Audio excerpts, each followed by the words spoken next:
Hi, this is Kim Campbell from Circus Talk, and I'm here with members of Kallo Collective in Finland. They are about to be in the Circo Festival, and we just wanted to interview them and talk about their new show, which is called Chameleon, right? That's right. Yeah. Can you introduce yourselves? I'm Tom. I'm one of the co-writers and theatre director. And Inga just left, and she is one of the performers. Yenny, who was in the pink, she is also a performer. Yenny Kallo was one of the founders of the company, and Ollie was to your side, was to the side. He's a juggler and performer. That is Sakari. He is doing some repairs. This is Emma. She's a co-writer and one of the performers as well. And we also have another who's Christina, but she is away probably looking after her child now. Okay, great. You have a big crew. Oh, and you have a potted plant. Yeah. So I hear that you all met in Paris at the Jacques Lecoq School. Yeah. Well, the founders of Kallo Collective, me, Yenny, and Sampo, we all met at school in Paris. Me and Yenny studied together, and Sampo Korpa, he did the year below us, after us. Yeah. So how did your education there prepare you for a career in circus more than circus training might have? Well, it helped us work together. We did a lot of group work at Lecoq, so it really helped ensemble-driven work that's not technically based. So it really helped with structuring theatre and structuring events in a way that is different to circus. Like with circus, you often approach it in a technical way.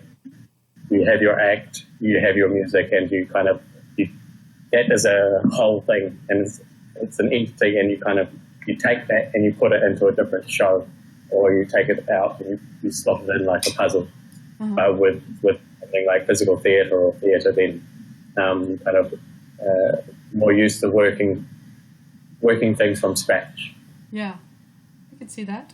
I looked at your website, and it says you have bases in France, Finland, and New Zealand.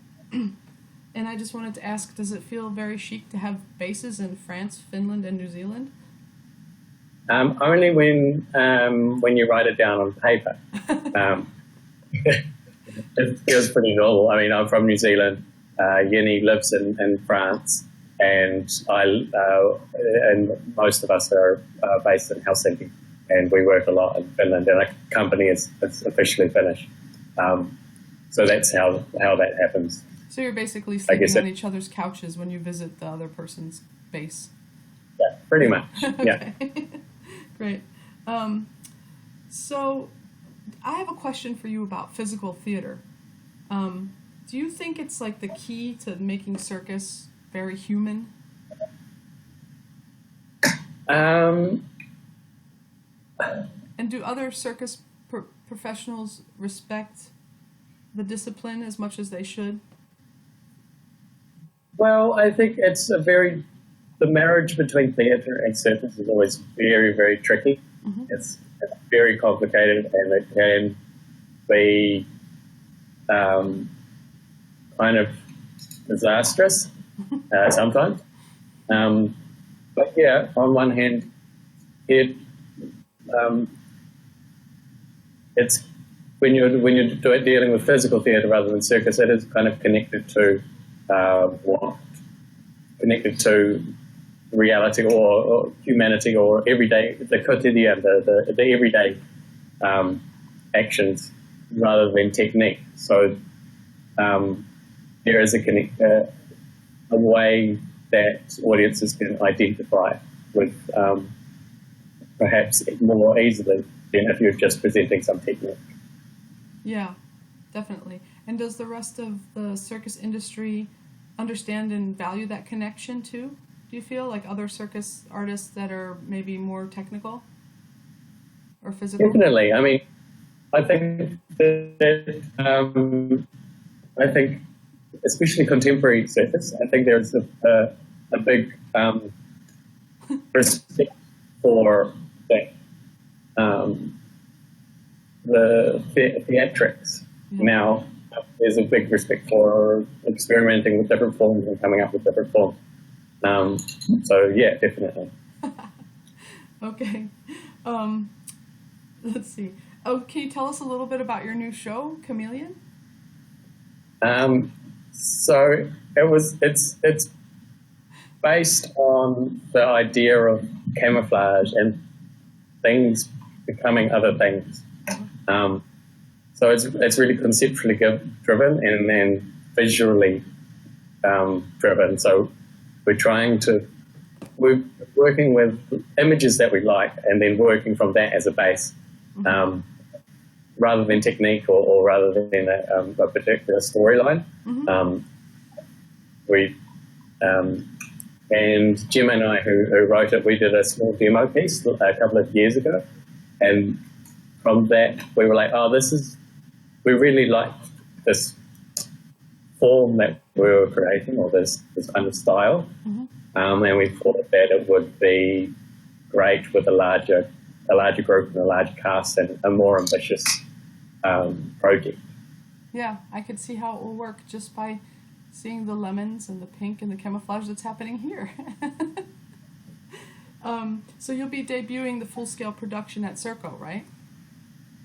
Yep, the premiere is next week on Friday, which we're trying not to think too hard about. Yep, and we've got a couple of shows. We've got a couple of shows there, and then we'll see how it works out. Great.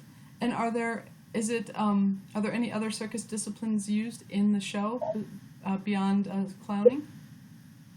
Yep, we've got some hand balance and some juggling, and a small amount of acrobatics. So yeah, we're definitely drawing on people's skills and movement qualities and That's wonderful.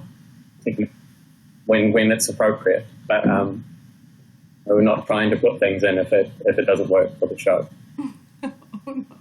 Oh no! I feel like you're going to be eaten soon. Okay. One more question, and this one's about the Circus Festival.